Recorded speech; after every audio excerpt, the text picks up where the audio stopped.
Hello friends, मैं हूँ राकेश और मेरा है सिर्फ एक उद्देश्य, health for everyone, everyone for health. और इसीलिए मैं छोटी छोटी सी जानकारियाँ रेडी रेकॉर्ड के रूप में लेके आता हूँ। आज हम बात करेंगे मलेरिया के बारे में। मलेरिया बेसिकली एक पैरासाइट इन्फेक्शन बेस्ड बीमारी है, उसी को मलेरिया बुखार बोलते हैं। ये बुखार ठंड से या सर्दी से होता है और रोज़ाना या कभी कभी एक दिन छोड़ के एक दिन इस तरह से ये अपना असर दिखाता है।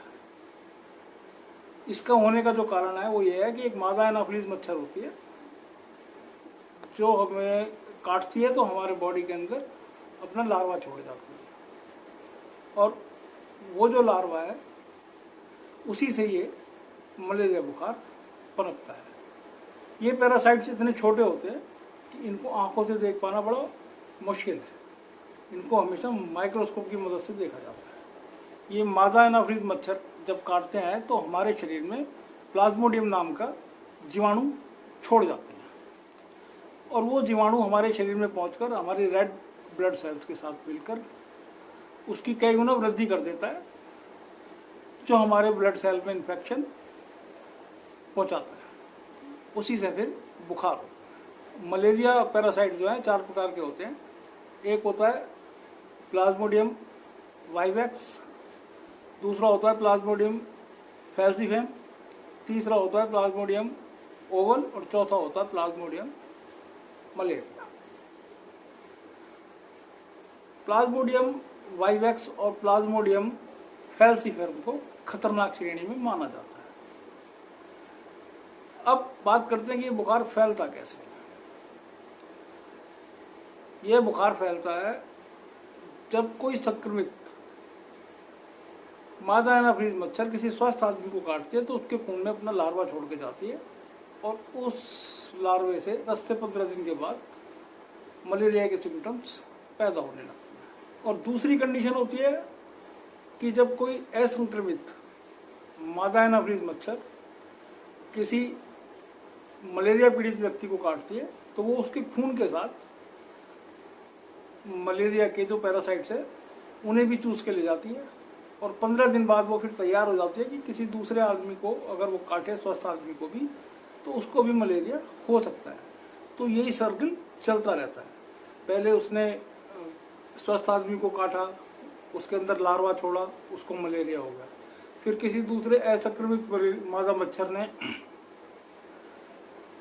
किसी संक्रमित आदमी को काटा, खून के साथ लार्वा उसकी बॉडी में गया मच्छर की में, और 15 दिन बाद वो मच्छर अगर किसी को काटता है तो उसको भी मलेरिया हो जाता है। ये सर्कल इसी तरह से घूमता रहता है। करते हैं मलेरिया के लक्षण बड़े नॉर्मल से होते हैं। ठंड लगना, पसीना आना, शरीर का तापमान बढ़ जाना। जैसे कि अगर देखें तो ज़्यादा पसीना आता है, बुखार उतर जाता है, शरीर में कमजोरी महसूस होती है और दर्द रहने लगता है, बुखार रहता है, अक्सर ठंड के साथ बुखार चढ़ने लगता है, सिर में दर्द रहता है।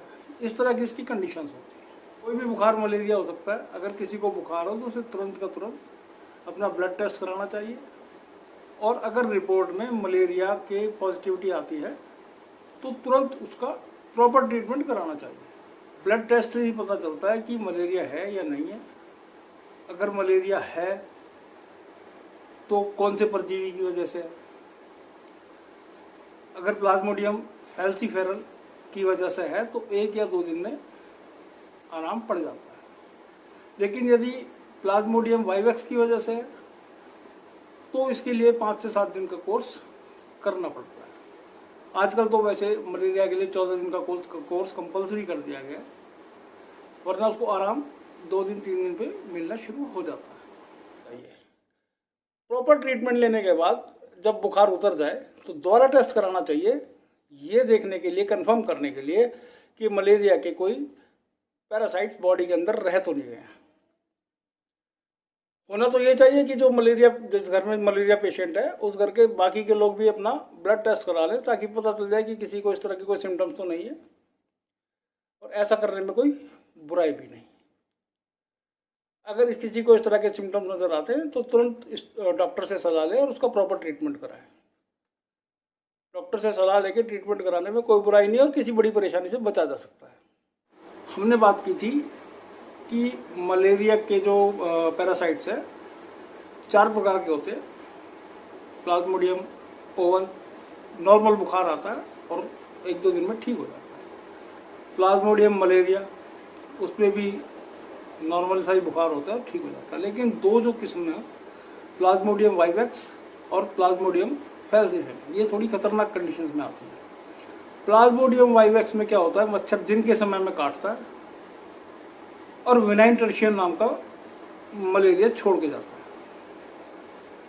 हर 48 घंटे के बाद ये अपना असर दिखाता है और इसमें पीड़ित के कमर दर्द, सिर दर्द, हाथों में बुखार, इस तरह के सिम्टम्स बनी रहते हैं। और दूसरा होता है प्लाज्मोडियम फैल्सीफेरम। ये फैल्सीफेरम, इसमें पीड़ित व्यक्ति एकदम बेहोश हो जाता है, बेसुध हो जाता है और बड़बड़ाता है। आपको पता नहीं रहता कि मैं क्या बड़बड़ा रहा हूँ, क्या बोल रहा हूँ। और उसको ठंड के साथ साथ सिर में दर्द रहता है और उल्टियाँ होने लगती हैं। ये कंडीशन ज़्यादा खतरनाक होती है। तो इन सब चीज़ों में कभी भी लापरवाही ना करें। अगर इस तरह के कोई सिम्टम दिखाई दे तो तुरंत के तुरंत डॉक्टर के पास जाके इसका प्रॉपर ट्रीटमेंट कराया जाए। ये थी मलेरिया के बारे में वो छोटी छोटी सी जानकारियाँ जो मैं समझता हूँ सभी को पता होनी चाहिए। इसके अलावा किसी नई जानकारी के साथ कल फिर मुलाकात होगी।